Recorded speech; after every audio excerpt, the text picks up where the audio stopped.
From the book of Zechariah, chapter 1, verse 2. The Lord was wroth with your fathers, for they provoked him. And you shall say to them, return to me, and I will return to you, said the Lord of hosts.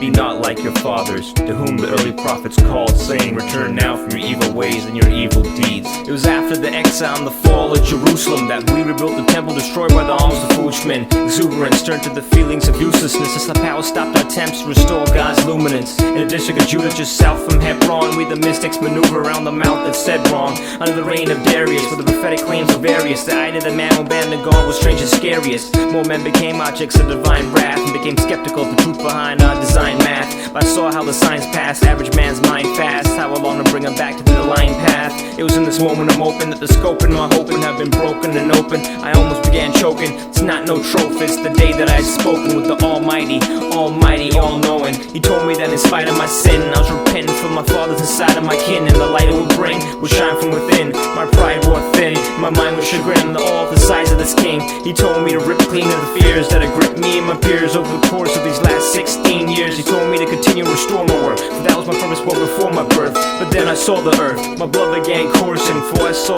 coming amongst the evergreens and life losses, red, black, and white horses. From under their hoods I saw their horn tips. I felt nauseous when I realized that the 4 horsemen were actually the archangels, coming from 4 angles. I saw clothes mangled, I witnessed the gore. The more I saw scramble, the more I saw strangled. I foresaw the shambles, accepting the outcomes of God's gamble. From the book of Zechariah, chapter 1, verse 21. And the angel spoke, saying, these are the horns that have scattered Judah, so that no man did lift up his head. But these 4 smiths have come to terrify the kingdoms represented by the horns, to cast out the horns of the nations, which lifted up their horns over the land of Judah to scatter it.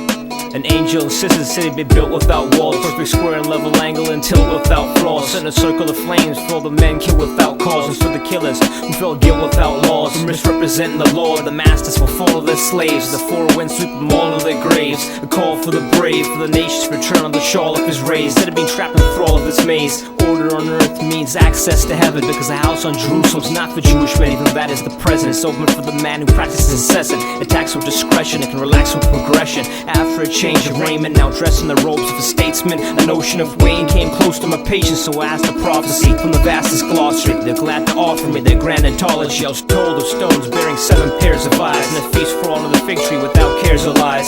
Paths of oil from the Canara, the Archetypus, even crossed the earth in the dark, the brightest. I felt blessed to be subject to this inventive wisdom, up until the 7th vision, because it's full of depth and division. Instead I listened, but I regret my decision. I just wept with volition, as I was met with excision. Wicked ones with the wind and the stork wings, raising the effort between material and obscure things. With impure sins, false prophets, and final judgments of the angels. As the vocal cords sing, is within the apocalypse, under the design of these angel architects. The sky opened up and I felt an infinite of solaces, firm my belief that God exists. So I looked up to the sky and spoke his name with the honorific. From the book of Zechariah, chapter 2, verse 10.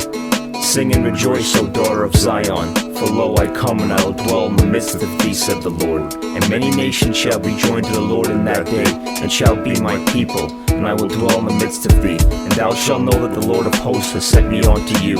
Then came 2 sets of 2 chariots, from between 2 mountains of bronze, copper, and brass, the true truth carriers. There emerged white speckled 9-grain stallions from an ominous ash, so we can live honest at last, acknowledge the past, and this homage will last throughout a positive path. In the city of truth, among the petty and brute, it's a pity to loot from the pretty astute. So split into 4 like the appointed seasons, the surviving exile return for their own anointed reasons. Some bearing gifts to men for disjointed treasons, and others returning the chance to experience the joys of Eden. It was in the 9th month's 4th day. The exiles arrived from the foray without their usual swordplay. They returned to the city streets only to find many treats as gifts of fruitful vines and plenty seeds. It all came with Messiah's 2nd advent, coinciding with the reign of a half-breed king, both whom I reckon God had sent. Now looking back, we're so glad we sing. The remaining 1/3 form God's army. Amidst displays of destruction, harm we walk calmly, trailing the blood, his palms bleed. Walked out with the Messiah, but what we found was quite alarming, cause even though it was peaceful within, it was havoc without. So Judah saved Joseph with everything he had in his house. Deceiving prophecies can be corrupted, and degrees of knowledge to be shared like how these sausages constructed. It's gotta be raw subject salvation, opening up the doors, hypocrisy's obstructed.